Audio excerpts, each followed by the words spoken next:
Hey art fiends! Welcome back to the channel. Today I'm bringing you some more helpful art tips. This time we will be talking all about colors. I have a series where I critique the original characters that you all send to me, and in those videos I find myself giving the same advice related to color choices for every one that I get. On streams and on my Discord as well, the answers to a lot of your questions usually comes down to the same few ways that you can improve on your color choices. I figured it was about time to put these tips together into one concise video for all of you. I'll be breaking this down into 5 different tips. However, that doesn't mean you should just take one and use only that. By implementing all of these tips, you will start to see a positive change in the color palette choices you make, whether it's for characters you design or just for the overall colors of an entire piece. With that, let's get started on this video.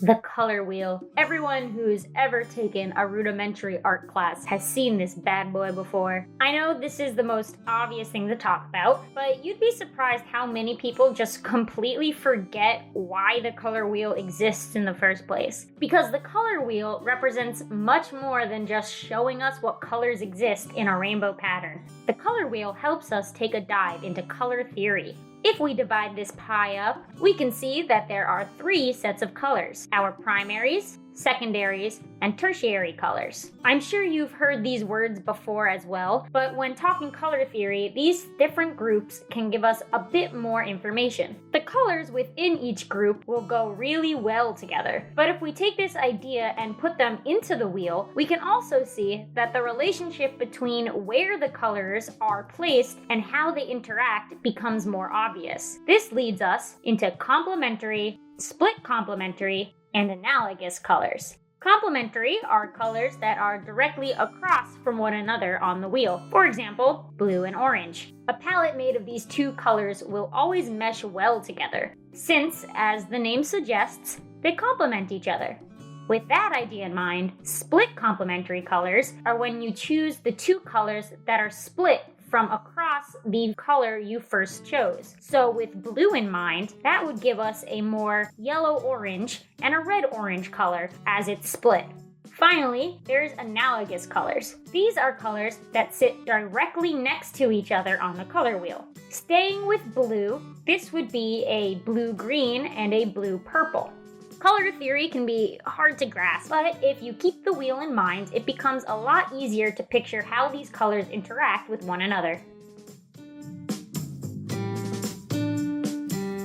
This next concept is a bit more up to interpretation. This is probably the part of color theory that is the hardest for people to grasp, since it relies more on personal emotion than actual physical construct. When creating a scene, what emotion are you trying to convey to the viewer? If it's a character you're designing, what's their personality like? Where are they from? What's their social status? These questions are for you to answer, but the answers you do come to should inform the color choices you make. For example, the color blue can commonly be interpreted to mean sadness. Going deeper than that, blue can also be related to calmness, being mellow and serene. Going further into character specifics, blue is commonly related to water or ice, working well with characters from colder climates or from somewhere connected to water. This concept obviously doesn't just apply to blue. Some examples of other colors are red for aggression, passion, and fire, or yellow for sunshine, happiness, and friendliness. When picking colors for a specific character or scene, think about these deeper emotional connections we humans give to colors. This can help you a lot in creating a color palette that truly fits the type of emotions you want viewers to feel as soon as they look at what you've created. Though this next tip may seem like it only applies to the actual drawing part of the design, there's a lot you can do in where you place your colors that brings this into your color choices as well.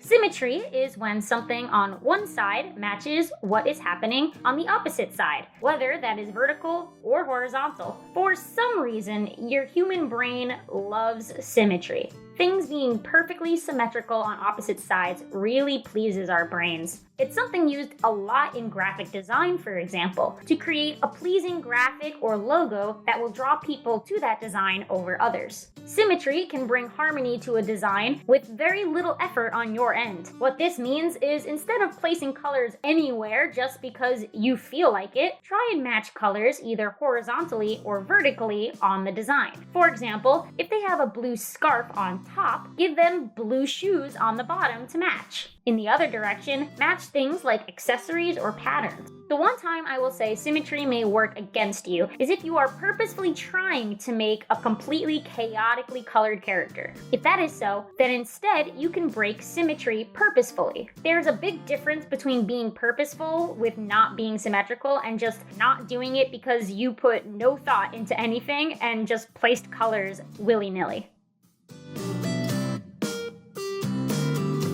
If there is one thing I am constantly telling people when they ask for advice on colors for a character, it's to use less colors. The amount of designs I look at where it looks like a rainbow threw up on them is more than I would like to say in this video. I highly recommend counting all the different colors you have in a palette. I would like to add that this doesn't mean a palette with a crazy amount of colors in it can't work. Just like with symmetry, there is a difference between throwing up colors for the sake of it and being purposeful about why you are using so many colors and where they are placed. If your character isn't, let's say, a literal clown, why are they wearing every single color of the rainbow? Would you wear that outfit in your normal everyday? If the character is not living in our modern world, what colors make sense for where and when they are living? What about their job? Do they wear a uniform? What colors would be in that uniform if so? Having a crazy amount of colors not only will make the design completely chaotic, but it will make your life a lot harder when it comes to drawing that character more than once.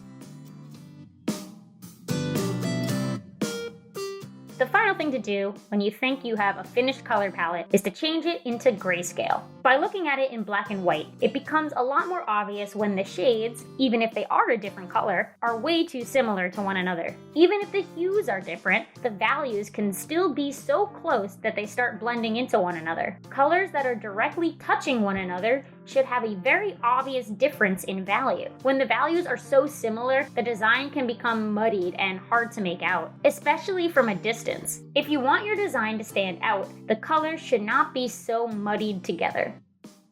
That was 5 different tips on how to improve your color choices. Like I said at the start, using just one of these tips alone isn't going to give you the best outcome. Try using a few or all of these tips and see what changes when you make your designs. Whenever you make a new character, it is very helpful to give yourself multiple choices for their colors. Duplicate your line art and color the character in at least 4 different ways. Usually your first idea isn't gonna be your best idea. I know this from experience. So try out these different coloring tips and see what you come up with. I'm excited to see what changes come from applying a bit of that color theory to your work. If you are already doing all of this, then you are already a step ahead.